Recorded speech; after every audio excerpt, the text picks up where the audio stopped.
Subscribe करें और bell दबाएं ताकि कोई खबर रह न जाए।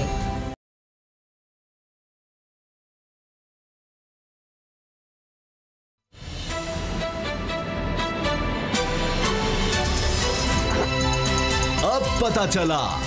बिस्मिल्लाहिर्रहमानिर्रहीम, अस्सलाम वालेकुम। मैं हूं मोहम्मद उसामा गाजी और आप देख रहे हैं अब पता चला। आज की एक अफसोसनाक खबर यह है कि तहरीक हुर्रियत कश्मीर के रहनुमा मोहम्मद अशरफ सहराई भी भारतीय बर्बरियत का निशाना बन गए। सितम यह हुआ कि इस कश्मीरी मर्द मुजाहिद को न सिर्फ कैद रखा गया बल्कि इलाज मुआलजे की कोई सहूलत भी ना दी गई और यही इनके इंतकाल की वजह बनी।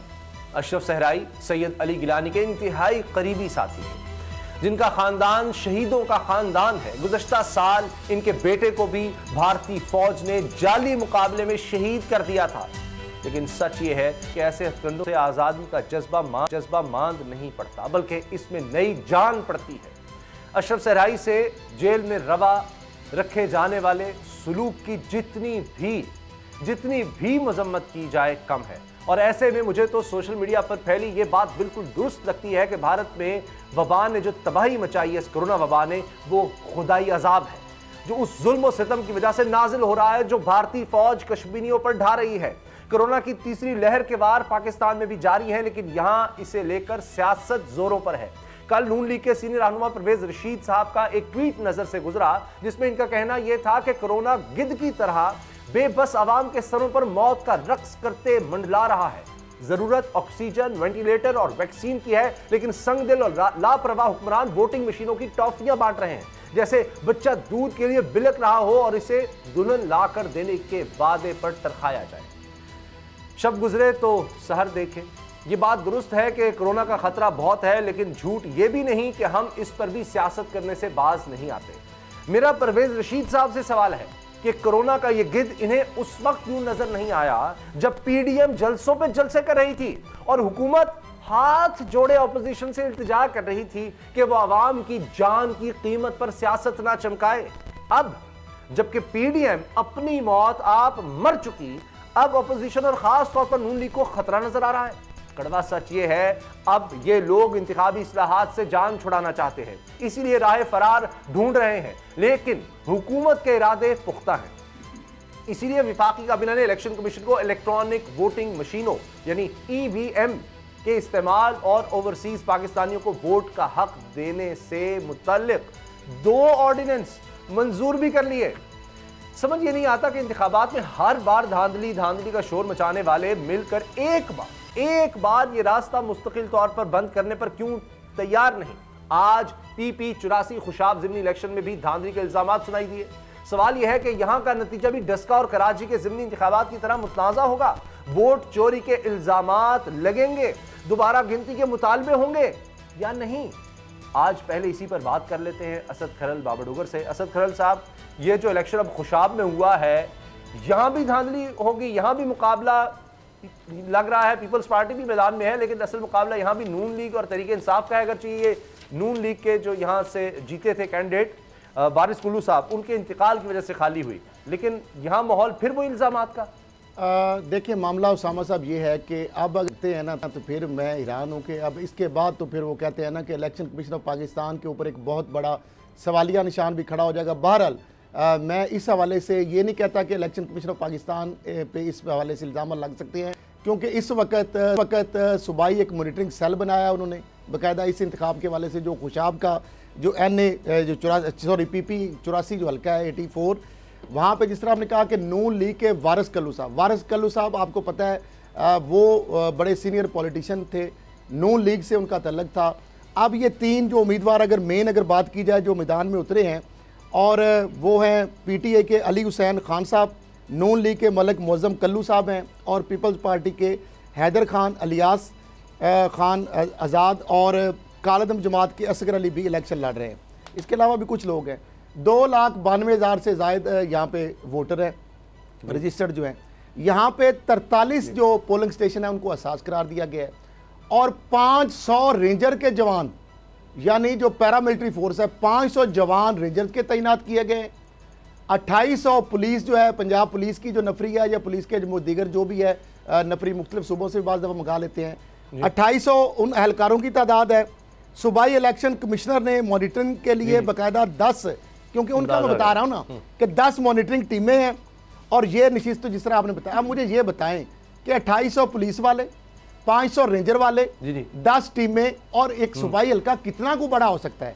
और आज वाइब्रेंट मीडिया है कि इतना मीडिया है, हर 299 यानी पोलिंग स्टेशन जो है ना, तकरीबन यानी 200 यानी 99 तो नहीं, पोलिंग स्टेशन तो ज़्यादा है, 300 के करीब है, जिसमें से 43 यानी 229 पोलिंग स्टेशन बनाए गए हैं। 229 पोलिंग स्टेशन है टोटल, जिसमें 43 को असास करार दिया गया है। यानी वहां पे एक्स्ट्रा ऑर्डनरी रेंजर भी तैनात की गई है, पुलिस की अजाफी नफरी तैनात की गई है।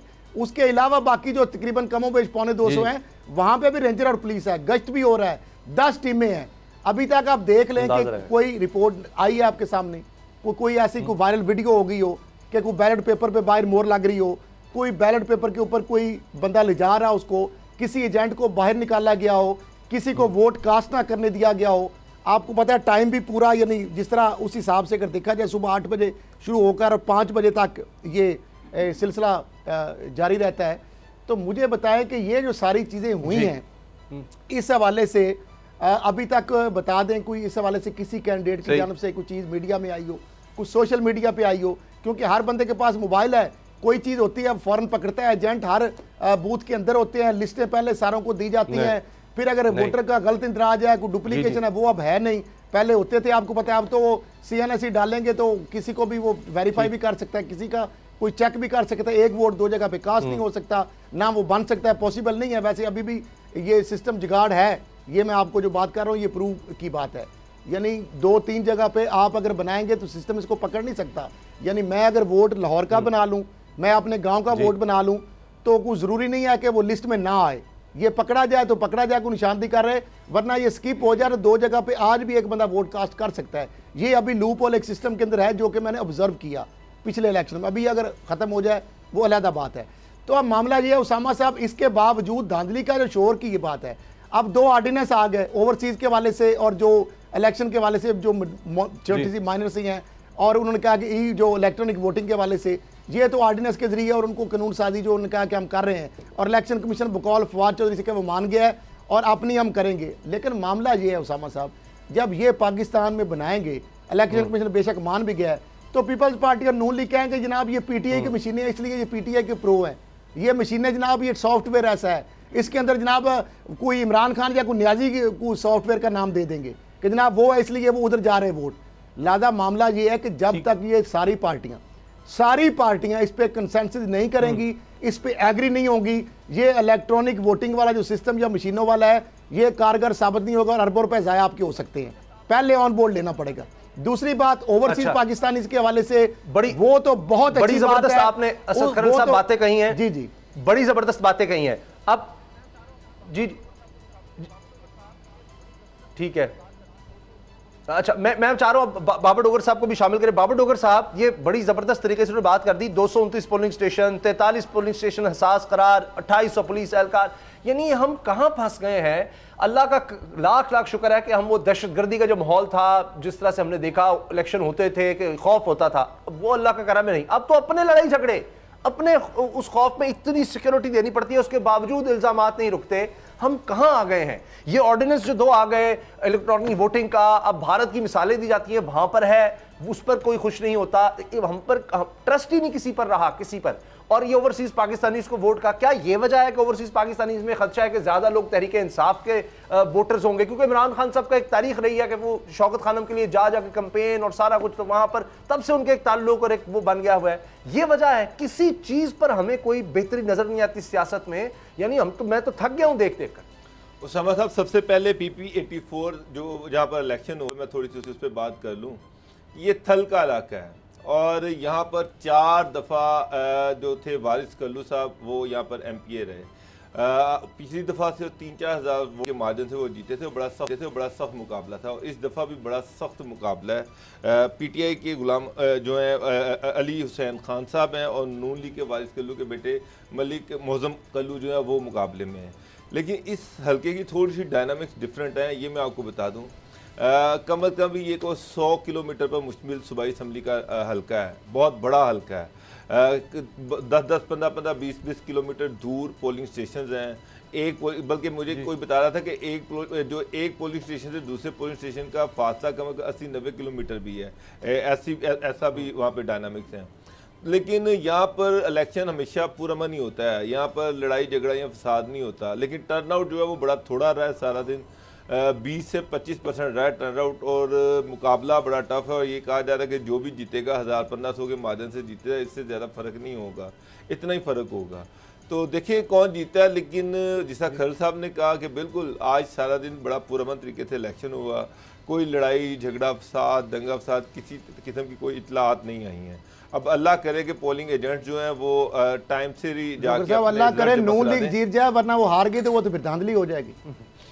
सर ये भी साथ दुआ कर दे क्योंकि नून लीग अगर हार गई तो ये सारे निजाम धरे के धरे धांधली होगी। बिल्कुल खरल साहब सही कह रहे हैं, क्योंकि हल्के में कोई थोड़ी बहुत रिजेंटमेंट ये भी है कि मरहूम वारिस कल्लू जो थे उन्होंने कोई खास डेवलपमेंट का काम नहीं। हाँ जी, उन्होंने जो मैं तीन चकूक इसमें ऐसे भी हैं जिन्होंने आज इस वोटिंग प्रोसेस में एहतजाजन हिस्सा नहीं लिया, क्योंकि उन्हें पिछले बहुत अरसे से ना वहाँ पर गैस है, ना बिजली है, ना पानी है, और वहाँ ना कोई बेसिक हेल्थ सेंटर है वहाँ पर। तो उनको बेसिक फैसिलिटी से चूंकि महरूम रखा गया है, तो उन्होंने कहा जी एहतजाजन हम किसी भी पॉलिटिकल पार्टी को वोट ही नहीं डालेंगे। अच्छा, इस पे थोड़ा सा डॉक्टर साहब मैं पीटीआई को भी नहीं वोट डाल रहे, वो पीएमएलएन को भी वोट नहीं डाल रहे उन्होंने, और वहां पर आज टर्नआउट 0 रहा। अच्छा, इसमें ऐड अप थोड़ा सा करूं। एक तो ने कहा जब वारिस कल्लू साहब ने हल्के के लिए महरूम है, वो ज्यादा अच्छा नहीं लगता मुझे बातें करता।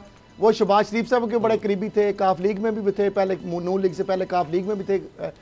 वारिस कल्लू साहब की कुछ प्रॉपर्टीज तो हैं जो लाहौर के अंदर है और करोड़ों में कम अज कम है, अरबों में भी हो सकती हैं, जो उन्होंने बनाई है। तो ये जहाँ पे जब बना रहे थे तो वहां पे लोगों के लिए एक ही काम होता है ना एक वक्त में, या अपने लिए बनाएंगे या लोगों के लिए कुछ करेंगे। अच्छा, दूसरी बात जो टर्नआउट की बात कर रहे हैं, देखिए डोगर साहब ने जो डायनामिक्स बताए हैं, कराची जो हल्का है, शहरी हल्का है, वहां पे 21% टर्नआउट है सर। यहाँ पे टर्नआउट अगर 20-21% भी आता है तो वो बहुत बड़ा टर्नआउट होगा।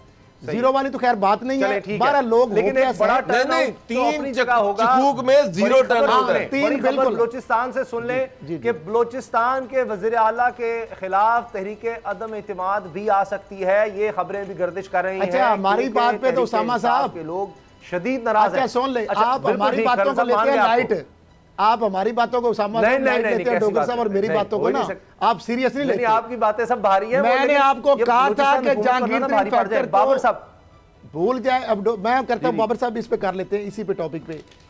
मामला ये है कि कल भी हमने कहा था, मैंने कहा था आपको कि जहांगीर को भूल जाए, ये ईद के बाद धमाका हो सकता है और ये सीरियस मामला है। अब मामला ये है कि आपने जिस तरह कहा इख्तलाफात अब खुल के सामने आ रहे हैं। 65 है टोटल असेंबली के अंदर बंदे, जिसमें 41 लोग हैं हमायत रखने वाली है सूबे की इत्तेहादी जमात जो कि बाप पार्टी है, उसके सारे इत्तेहादी मिला के 41 है। ओवरऑल 55 की तादाद है, जो कि बलूचिस्तान रकबे के हवाले से बहुत बड़ा है और आबादी के हवाले से कम है, इसलिए सीटें वहाँ पे कम है। अब पीटीआई के पार्लियामेंट लीडर आपको पता है सरदार यार मोहम्मद रिंद ने इस्लामाबाद में डेरे डाले हुए। आपको मैंने कहा कि उनको भी, उनकी वजारत भी खतरे में है, वहाँ पे यानी हेड ऑन है सारे।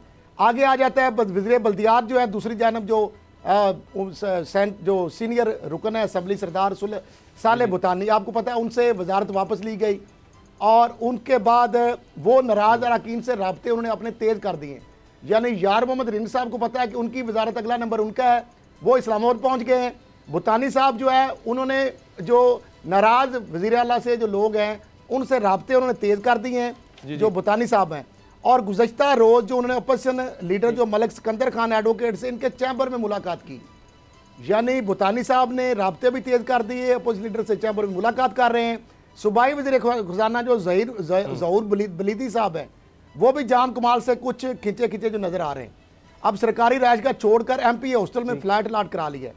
अब ये सारी जो सूरत हाल है, डोगर साहब उस पर रोशनी डालेंगे कि बलूचिस्तान असम्बली में अपोजिशन बदलती सूरत हाल का जायजा ले रही है, जबकि दूसरी जानब जो वज़ीर आला बलूचिस्तान का भी सुन ले जी, उन्होंने खामोशी का रोज़ा जो है रखा हुआ है।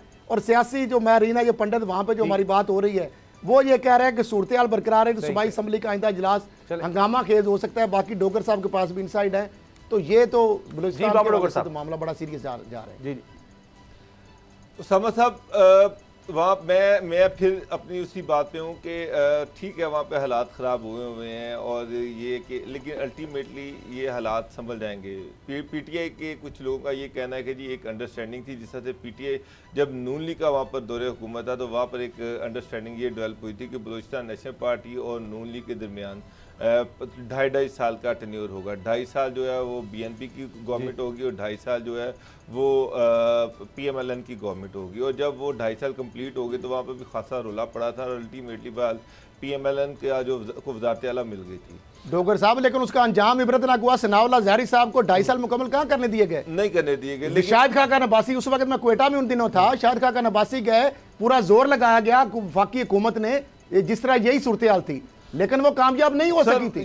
कहा ये जा रहा है कि यहाँ पर भी यही फार्मूला डिसाइड हुआ था कि 2.5 साल बाप गवर्नमेंट की गवर्नमेंट होगी और 2.5 साल जो है वो पीटीआई की गवर्नमेंट होगी। अब पीटीआई जो है उनको वो उस तरह से मौका नहीं दिया जा रहा। नहीं, उसमें एक और खौफनाक बात है। यहाँ पर उसामा साहब 2.5 साल की बात सुन ले, 3 साल हो गए हैं। वो आधी हुकूमत जो उनको मौका देने की बजाय नसीबुल्लाह को पिछले साल उन्होंने हटा दिया, वजीर सेहत को पीटीआई को उनको नहीं दिया। फिर उसके बाद जो है साले बुतानी जो है उनके सीनियर रुकन है, उनको हटा दिया वजारत से। उनकी पहले भी वजारत जो है वो चलने उसको नहीं दिया जा रहा था। उसके बाद यार मोहम्मद रिन जो है उसकी वजारत जो है वो छीनने के दर पे है। उनके इख्तियारात उन्होंने ऑलमोस्ट जो है उसकी कोई सुनवाई नहीं हो रही। सेक्रेटरी वगैरह को सीएम ने कहा कि इनकी बात नहीं सुननी, एजुकेशन के जो सेक्रेटरी हैं वो उनकी बात नहीं सुनते, वो अपने ताई बेचारे सिंबॉलिक एक लग रहे हैं। और फिर वो धमकियां ये दे रहे हैं कि जनाब अगर कुछ बोले तो फिर हम फेडरल गवर्नमेंट से जो अपनी तो मामला ये है कि यहाँ पे उस वक्त तो नून लीग पैम्पर भी कर रही थी, कुशन वो बकायदा उन्होंने हर तरीके से फंड के मुंह खोले। उस वक्त मरहूम हासिल बनीजो और सारे ये अचक जई साहब का भी आपको पता दौरा था, इनके अच्छे खासे वोट थे, नवाज शरीफ के साथ अलाइज थे। उसके बावजूद सनाउल्लाह ज़हरी को ये नहीं बचा सके। अब मुझे ये समझ नहीं आ रही कि पीटीआई ना तो उनको फंड दे रही, ना जाम कमाल उससे खुश है, ना ये दूसरे वाले पीटीआई वाले खुश हैं। पीटीआई के लोगों को हुकूमत देने की तो बड़ी दूर बात, 2-3 वजारतें उनसे बाप जो है वो उनको देने के लिए तैयार नहीं है।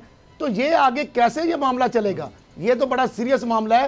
तो अब जाम कमाल साहब को अगर और हुकूमत खुश करती है तो वो 4 जो 2.5 टोटरू रह गए पीटीआई के, अगली दफा इलेक्शन में तो वो भी नहीं आ सकेंगे। अब मामला बड़ा सीरियस है। अब मामला है पीटीआई जी ब्रेक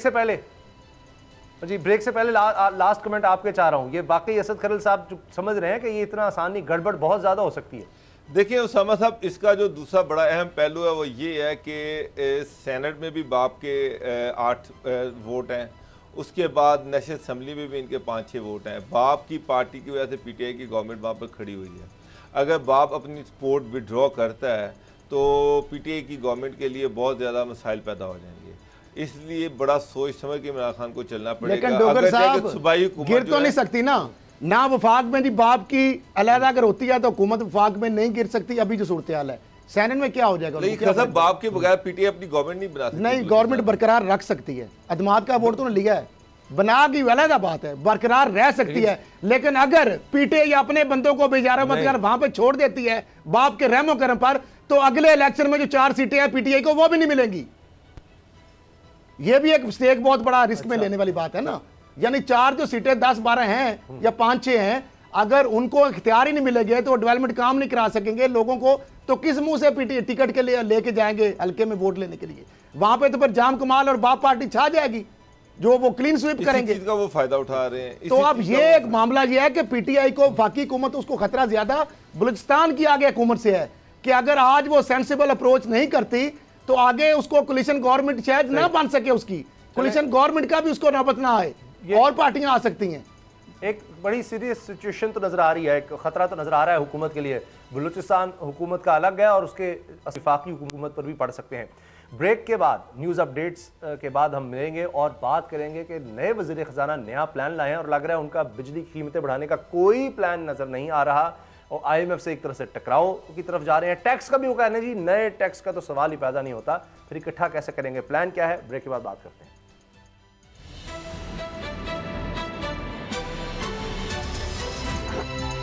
अब पता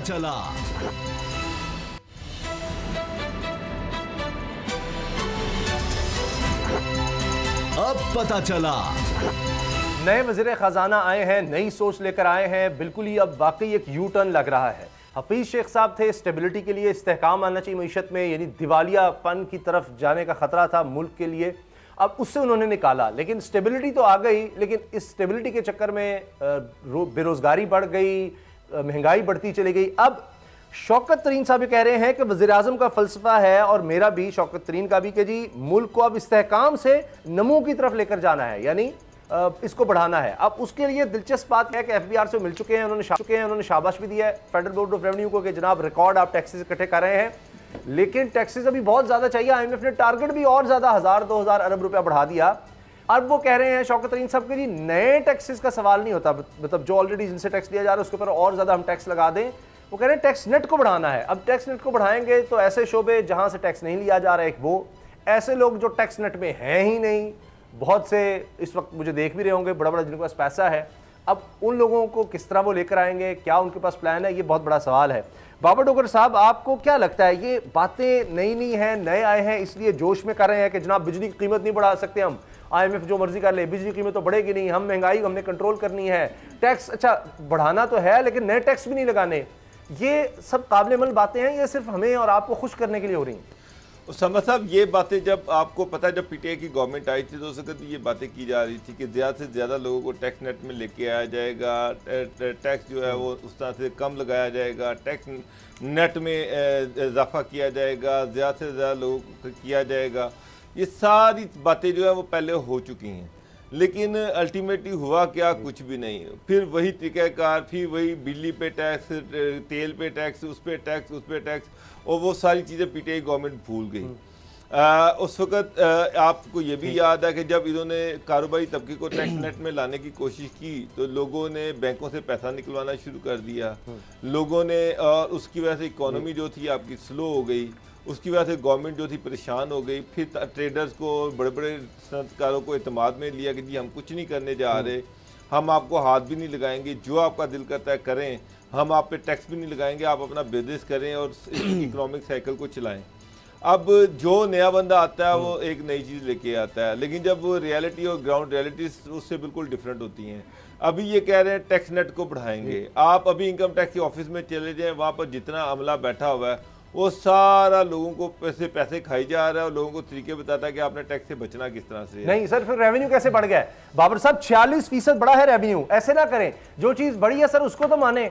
आप सही कहते हैं, हर चीज आप जो गलत हो रही है उसको गलत कह, लेकिन जो अच्छा रहा है उसको भी तो माने।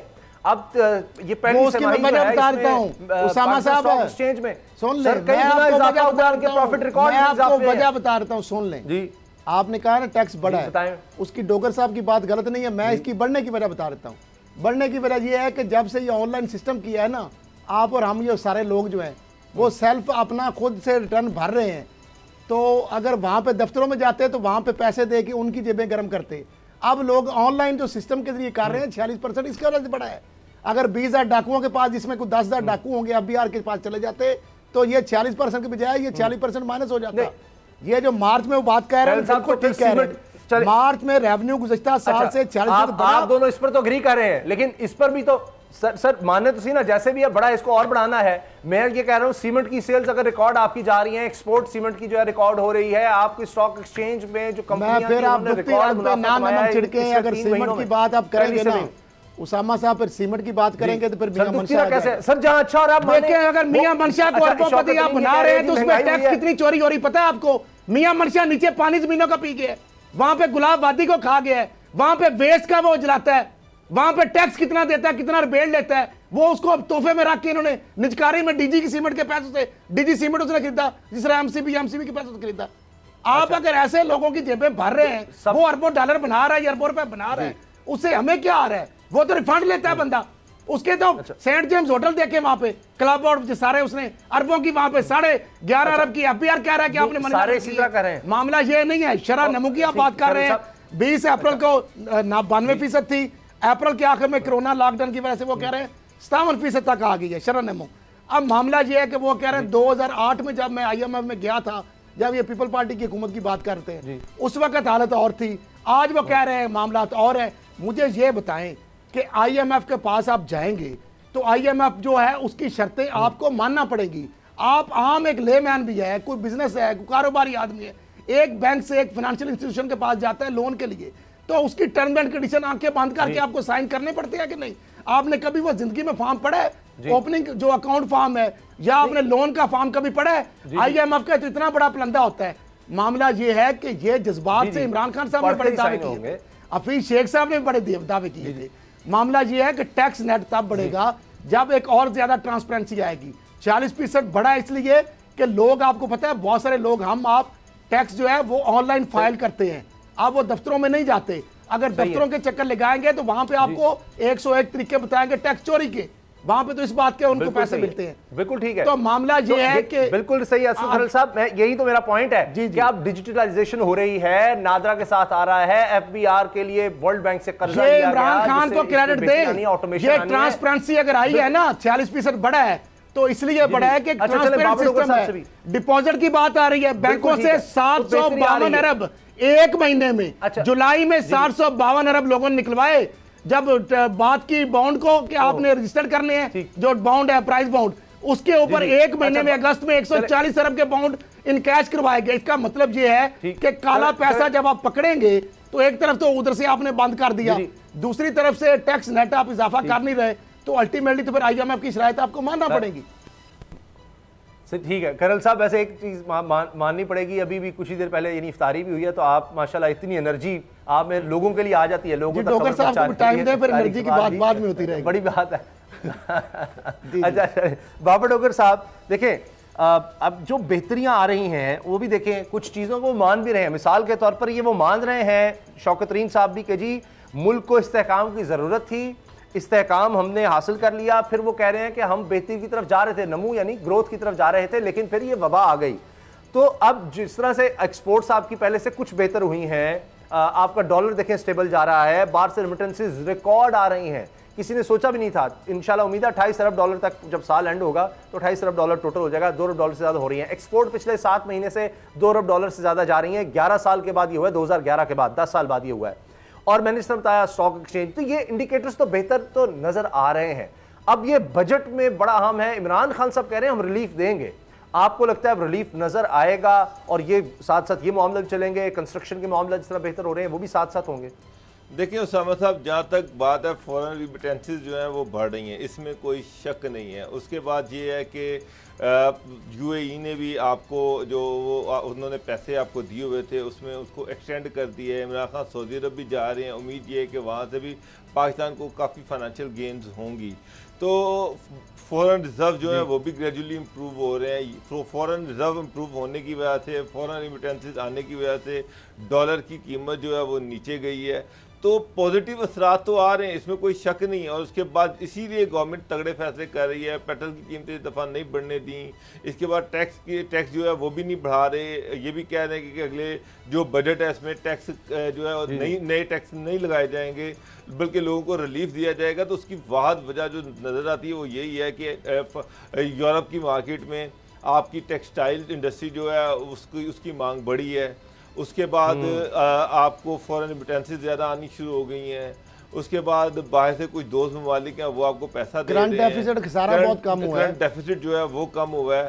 तो इससे गवर्नमेंट में स्टेबिलिटी तो आई है। और ये बड़ी अच्छी बात है कि अब वो मौका है कि गवर्नमेंट को चाहिए कि उसके जो डिविडेंड्स हैं उसका जो फ़ायदे हासिल हो रहे हैं इसके असर निचली सतह तक जाएं। कंस्ट्रक्शन इंडस्ट्री जो है उसमें बेहतरी आ रही है, बाकी जो इंडस्ट्रीज है उसमें भी बेहतरी आनी चाहिए। बिजली की कीमतें मज़ीद कम की जानी चाहिए, पेट्रोल की कीमतें मज़ीद कम की जानी चाहिए, ताकि आपकी जो इकोनॉमिक साइकिल है वो मज़ीद तेज़ी से आगे चले। अब ये कोविड आ गया है, ये भी अनफॉर्चुनेटली इसकी वजह से जो मसाइल हैं वो भी सबको पता है कि इकोनॉमी का पहिया जो है जिस तरह से उसको ऊपर वो असरअंदाज हो रहा है कोविड।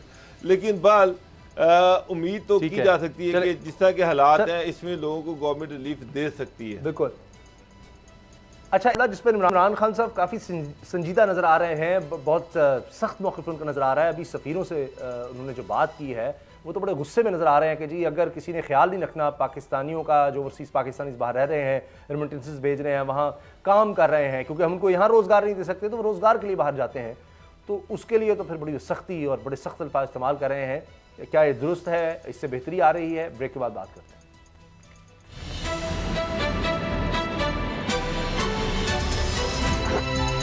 अब पता चला।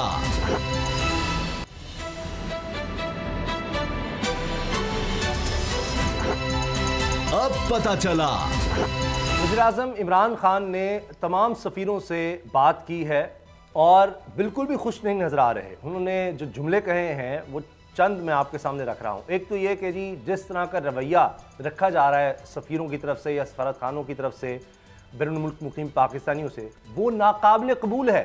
सफारत खाने इस तरह से नहीं चलाए जाते। फिर उन्होंने कहा कि जो मुलाकात का टाइम दिया जाता है लोगों से मिला नहीं, उनके मसाइल हल नहीं हो रहे। सिटीजन पोर्टल पर शिकायत आई कि अमला मौजूद ही नहीं होता और ये कोई तरीका नहीं है। बैरून मुल्क मुकीम पाकिस्तानी हमारा असासा है। हम ये बतौर मुल्क, हमारा मुल्क दिवालियापन से अगर बचा, इनकी रकूम जो बाहर से आ रही होती है रेमिटेंसेस अरबों डॉलर, उनकी वजह से बचा। सऊदी अरब से जो शिकायत मिली कहते हैं इंतहाई अफसोसनाक थी, नाकाबिल यकीन थी और अब कार्रवाई होगी जो शख्स सही काम नहीं करेगा। तो बाबर डोगर साहब, ये तो ऐसे लग रहा है कि आज से पहले मुझे नहीं पता, अपने जब से मैंने सहाफत में आया हूँ तो कभी इस तरह के बयानात किसी वज़ीर-ए-आज़म की तरफ से सारे सफ़ीरों को इकट्ठा करके, यानी उनके से बराह रास्त ये पैगाम उनको दिया जा रहा है एक ही वक्त में कि हमारे सफारत खाने उस तरह नहीं चल रहे, इस तरह से चलने चाहिए। आज तक ये पहले तो नहीं सुना कभी, पहले तो सब अच्छा होता था। ये अचानक क्या हो गया? इमरान खान के आने से कोई सफारत खाने बुरे हो गए हैं कि वहाँ का रवैया बिल्कुल ही बदल गया, इतना बुरा हो गया? ये माजी से एक रविश चली आ रही थी जिसका किसी ने कभी नोटिस नहीं लिया? उसामा साहब, ये शुरू से ही ऐसे थे। हमारे जितने भी ब्यूरोक्रेट हैं, चाहे वो सिविल सर्विस के हैं, चाहे वो फॉरेन सर्विस के हैं या पुलिस सर्विस के हैं, इनमें मेजॉरिटी वो है जो खुद को फिरौन समझती है। वो ये समझते हैं कि हम इस मुल्क में हुकूमत करने आए हैं, रूल करने आए हैं और ये बाकी सारे कीड़े मकोड़े हैं। अब आप पाकिस्तान में जो बाहर के एम्बेसीज हैं, बाहर के जो सफारतखाने, चाहे वो अमेरिका का है, चाहे वो बरतानिया का है, चाहे वो यूरोप के किसी मुल्क का है या अरब कंट्रीज़ का है, आप देखिए वहाँ पर कुछ छोटा सा इंसिडेंट उनके किसी शहरी के साथ हो जाए तो वो कितनी तेज़ी से एक्टिव हो जाते हैं और वहाँ पर वो कितना तेज़ी से उसको परसू करते हैं। अपने शहरियों के मसाइल हल करने के लिए वो आउट ऑफ द वे जाते हैं। और हमारे हालात ये हैं, मेरी बेतहाशा ओवरसीज से पाकिस्तानी से बात हुई है, जितना वो तंग पाकिस्तान की एम्बेसी से हैं, अल्लाह अफ़ी अमान अल्लाह। मैं आपको ये बताऊँ कि वहाँ पर टाइम दिया नहीं देता। टाइम हो तो लोग वहाँ पर मिलते कोई नहीं है। लोगों के मसाइल 6-6 महीने 7 साल पड़े रहते हैं। लोगों के डॉक्यूमेंट्स वहाँ पर गुम हो जाते हैं लेकिन कोई जवाब देने के लिए तैयार नहीं होता। ये हालात हैं कि बेचारे लोग वहाँ पर परेशान हो रहे हैं, रुल रहे हैं, कोई उनको पूछने वाला नहीं है। आज इमरान खान ने सही कहा है कि ये वो अभी हम बात कर रहे थे कि फॉरेन रिमिटेंसेस जो है बढ़ी हैं। पाकिस्तान में फॉरेन रिजर्व जो है, इसमें सबसे बड़ी कंट्रीब्यूशन जो है ये गैर मुल्की पाकिस्तानियों की है, पाकिस्तान जो गैर मुल्क में है। अब यूएई, सऊदी अरब के एम्बेसडर को पीछे हटाया गया है। उसकी वजह ये थी कि वहाँ पर वो ज़बरदस्ती लोगों को पोलियो के टीके लगवा रहा है, वैक्सीनेशन करवा रहा है। वो एक चीज़ पकड़ी हुई है, बस उस पर अमल दरामद करवाई जा रहे हैं और वहाँ पर अपने खांचे लगा रहे हैं। जो आम लोग हैं उनकी परेशानियों में इजाफा किया जा रहा है, उनकी बात ही कोई नहीं सुनता। लोग बेचारे एम्बेसीज में रुल जाते हैं, चक्कर लगा के थक जाते हैं, उनसे मिलता कोई नहीं, उनसे बात कोई नहीं करता। अगर करता है तो चीज़ों को आगे प्रोसेस नहीं किया जाता। अब प्राइम मिनिस्टर ने जो ये पोर्टल बनाया था वो सिर्फ पाकिस्तानीज़ के लिए, उसका जो फीडबैक आया उसके पे इमरान खान ने बिल्कुल सही कहा है कि पुराना दौर गुजर गया कि जब बरतानिया में जो हाई कमिश्नर होता था उसको कोई बड़ा गोरा जो था वो मिल लेता था तो वो 6-6 दिन अपना हाथ ही किसी और से नहीं मिलाता था कि यही हाथ में गोरे से मिलाऊं और यही एक आम पाकिस्तानी से मिलाऊं। वो अपने आप को पाकिस्तानी समझते ही नहीं है जब वो बाहर किसी एम्बेसी में होते हैं। तो इनके भी दिमाग ठीक करने की जरूरत है। लेकिन खान साहब, इसके साथ साथ जो हमारे यहाँ पे काले बाबू बैठे हुए हैं मोस्टली बड़े बड़े महकमों में, ये जितने ब्यूरोक्रेट्स हैं इनके दिमाग भी ठीक होने वाले हैं। ये भी पब्लिक सर्विस कोई नहीं कर रहे, ये भी लोगों से हाथ मिलाना पसंद नहीं करते। ये सोनिया सदफ का तो एक वाकया हुआ है, यहाँ पे हजारों वाकये। अच्छा, सोनिया सदफ के साथ साहिबा वाली सामने आया ना, सोनिया सदफ का भी थोड़ा सुन ले। फोटो अभी मीडिया पे वायरल हो रही है। मैं आता हूं उस पर। मेरी गुजारिश, फायजा अमीर के साथ, मरियम साहबा के साथ और शबाज की टीम सोशल मीडिया का हिस्सा थी वो चंद साल पहले। तो हमारी स्क्रीन पर भी देखिए कि इमरान खान साहब कह रहे हैं कि इस तरह का रवैया नाकाबिल बर्दाश्त है। अगर आपको कोई फंड्स की कमी है तो हमें बताएं, हम प्रोवाइड करेंगे। और ये सफारत खाने ओवरसीज़ पाकिस्तानियों से अपना रवैया दुरुस्त करें और जो देखेंगे हम सफारत खाना कौन है जो सरमाकारी के लिए, मुल्क में सरमाकारी लाने के लिए काम कर रहा है। ये पाकिस्तानी हमारा सरमाया है और सफारतकारों की पाकिस्तानियों से लाताल्लुकी नाकाबिल कबूल है। अब ये रवैया नहीं चल सकता। ये मुझे बताएं कि असद कर्नल साहब, इससे इमरान खान साहब खुद को गैर मकबूल नहीं कर रहे लेंगे ब्यूरोक्रेसी में, खास तौर पर उसामा साहब ये वो काम है, सुन लें, ब्यूरोक्रेसी को छोड़ें, ब्यूरोक्रेसी उसको मैं कहता हूं, उसकी क्या औकात है, क्या मजाल है, वो पब्लिक सर्वेंट है। वजीर आजम ये होता है जो इमरान खान काम कर रहा है, क्या वो ब्यूरोक्रेसी से डर के ब्लैकमेल हो जाए? मैं आपको एक बात बड़ी कर रहा हूं, ये जो आज इमरान खान का एक स्टेप है, चाहे मेरे से लिखवा लें, ये रिकॉर्ड पे रख लें, ये बात रेमिटेंसेस ओवरसीज की पहले बढ़ी है कोरोना के बावजूद। आपको पता है पूरी दुनिया में रोजगार में कमी हुई है, जिस तरह बेरोजगारी हुई है, कारोबार कम, सारी चीजें, उसके बावजूद आपको पता है कोरोना के बावजूद ओवरसीज ने रेमिटेंसेस अरबों डॉलर भिजवाए हैं पाकिस्तान को। इसका मतलब है उनका ट्रस्ट है इमरान खान के ऊपर। ये जो इकदाम किया है, जिस तरह डॉक्टर साहब ने की है, मैं दर्जनों मिसालें दे सकता हूं, यहां पे गिनवाना शुरू कर दूं, प्रोग्राम 4 करने पड़ेंगे। मुझे ओवरसीज के फोन आते थे अमेरिका से, मुझे बरतानिया से, मुझे इटली से, स्पेन से, यूएई से, सऊदी अरब से। क्या मसले होते थे कि हमारा जी नाइकोप खत्म हो गया है, एम्बेसी हमें मिल नहीं रहा, एम्बेसडर महाराज ना पासपोर्ट का इशू है, हमें कोई पूछ नहीं रहा, यहाँ पे फॉरेन ऑफिस के डॉक्यूमेंट हैं वो आगे भिजवा नहीं रहा, उधर से चीज़ें इधर आ रही हैं। इस पे मैं दाद देता हूँ ताहिर शहबाज जो फाकी मुर्सिब है, और वहाँ पे हाफिज इहसान कोकर थे कमिश्नर फॉर ग्राइवेंसेस फॉर ओवरसीज। उन्होंने कई, मैं कहता हूँ सैकड़ों लोगों के 24 आवर्स के अंदर मसले हल कराए, क्योंकि वो बाद एक लाइजन ऑफिस है जो कि तमाम उसको मिनिस्ट्री जवाब दे हैं, फाकी मुर्सिब का ऑफिस है, तो मैंने काम करवाए एक बंदे ने। इमरान खान साहब ने ये जो काम किया है ना उसामा साहब, इतनी बदतर सूरत हाल है, और मैं अगली आपको खबर दे रहा हूँ, आने वाले चंद दिनों के अंदर आप देख लें, वैसे तो बहुत सारों का दिमाग अब ठीक हो गया है, जो इनको कीड़ा था ना, जो गर्दन में सरिया था, वो इनको ठीक हो गया सऊदी अरब की एग्जाम्पल के बाद। इमरान खान साहब का ये प्लान है, मैं वो रिवील कर रहा हूं, है तो गलत बात, लेकिन चलें अच्छे की इस्लाह के लिए, कि वो पोर्टल सारी एम्बेसी जो है 100 से ज्यादा ममालिक के अंदर जो हमारे सुफरा है, वो पोर्टल वहां पे खुद किसी टाइम रैंडमली चेक करेंगे, और अगर वहां पे सफारती अमला ना पाया गया, और उन्होंने अपने टाइगर्स को भी कहा है, अपने जो ओवरसीज अपने उनके जो डोनर है, जो उनके सपोर्टर है, उन्होंने कहा कि आपने मुझे रिपोर्ट करनी किस एम्बेसी का बंदा पोर्टल पे मौजूद नहीं है और आपको नहीं मिलता। अब इमरान खान साहब इस इंतजार में बैठे हुए हैं कि कोई एक कंप्लेंट आए और उस बंदे को इबरत का निशान बनाया, उस सफीर को। ये फिरौन बने हुए थे सफीर वहां पे, ये किसी को मिलना तो दूर की बात, टाइम देना तो दूर की बात, ये एक्सेस इन तक नहीं लोगों की थी। उसामा साहब, आज अगर इमरान खान ये हमारी एम्बेसीज के दरवाजे खोल दे पाकिस्तान ओवरसीज के लिए, और जहां पे फॉरेन ऑफिस के लिए जो बाहर जाने वाले बंदे हैं उनके लिए दरवाजे खोल दे, तो ये अगर $24 आता है ना, 24 अरब डॉलर, तो 48 अरब डॉलर एक महीने के अंदर ये डबल कीमत हो सकती है, सरमायाकारी आ सकती है। यहाँ पे जो सफीर लगते हैं वो उनकी नस्लें साथ जो है समझ जाती हैं, पाकिस्तान का भला नहीं होता, वहां पे कोई स्पाई बन जाता है, कोई उस मुल्क का अल्लाहकार बन जाता है। और जो आपको पता ही है, जो बड़े बड़े मुल्कों में जाते हैं पाकिस्तान के लिए क्या करते हैं। इमरान खान साहब को एक ही बात करनी चाहिए, शाह महमूद कुरैशी को कहें, फॉरेन ऑफिस को कहें कि उस सफीर को किसी भी मुल्क में लगाया जाता है, उसको टास्क दिया जाए कि वो कितनी फॉरेन इन्वेस्टमेंट पाकिस्तान में लेके आ रहा है, कितने उस मुल्क के अंदर जो रेमिटेंसेस ओवरसीज की वो बड़ी है। ये इंडिकेटर रखेंगे तो ये अपने बंदे के पुत्र बनेंगे। अगर ये इंडिकेटर रखेंगे, पाकिस्तानी ओवरसीज ज्यादा पैसा भेजेंगे, वो इन्वेस्टमेंट भी लाएंगे। वो कहते हैं हमें तो ये सफीर जो माफिया है एक बहुत बड़ा, हमें तो पाकिस्तान में बिजनेस लाने के लिए हम लाना चाहते हैं, हम बड़ी बड़ी पार्टियां लाना चाहते हैं, लेकिन इनके दिमाग खराब है, ना ये फोन सुनते हैं, ना ये मेल का जवाब देते हैं, ना खत का जवाब देते हैं। एम्बेसी में जाए तो वहां बैरियर खड़े किए हुए इन्होंने, आम पाकिस्तानी इनसे मिल नहीं सकता, जेलों के अंदर, सऊदी अरब में, यूएई में। जी जी जी, मुझे उम्मीद है कि जिस तरह से ये अब इमरान खान साहब ने कहा है, इससे यकीनन बेहतरी आएगी, और हम उम्मीद करते हैं कि इससे जो ओवरसीज़ पाकिस्तानीज़ हैं उनकी सहूलतों में इजाफा होगा और उनकी मुश्किलात में कमी होगी। प्रोग्राम देखने का शुक्रिया, इजाज़त दीजिए, अल्लाह हाफ़िज़।